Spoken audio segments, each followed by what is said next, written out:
Soyez vigilants et affermis, le reste qui est près de mourir, car je n'ai pas trouvé tes œuvres parfaites devant Dieu. Apocalypse 3:2. Être vigilant est une expérience spirituelle à suivre, à nous conformer.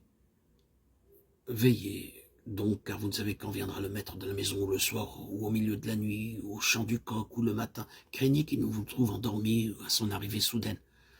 Ce que je vous dis, je le dis à tous, veillez. Marc 13, 35 à 37. Veillons, car il vient. En veillant, nous jouissons de notre part dans l'héritage céleste. Oui, Apocalypse 3:8, je connais tes œuvres, voici parce que tu as peu de puissance et que tu as gardé ma parole et que tu n'as pas renié mon nom, j'ai mis devant toi une porte ouverte que personne ne peut fermer.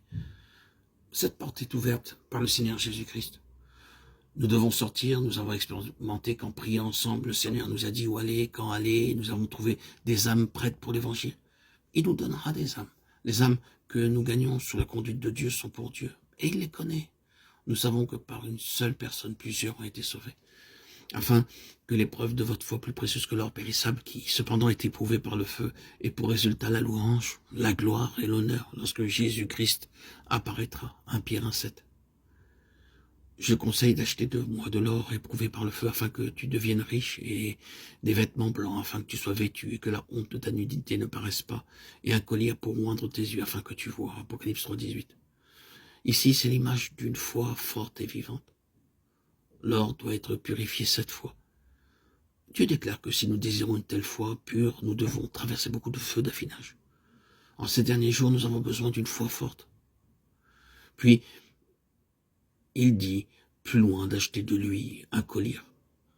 Et un collier pour oindre tes yeux afin que tu vois.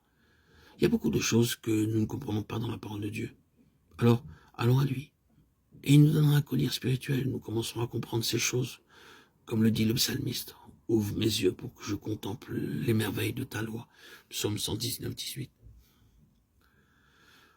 Nous avons là toutes ces expériences simples. La première est bien sûr l'amour. Puis, souffrir joyeusement sans mourir. Ensuite, la séparation d'avec le monde. Pour nous libérer des traditions, des coutumes, des rituels et des cérémonies humaines. Ici consiste notre expérience à vivre, notre vie à veiller, afin d'être prêt pour sa venue.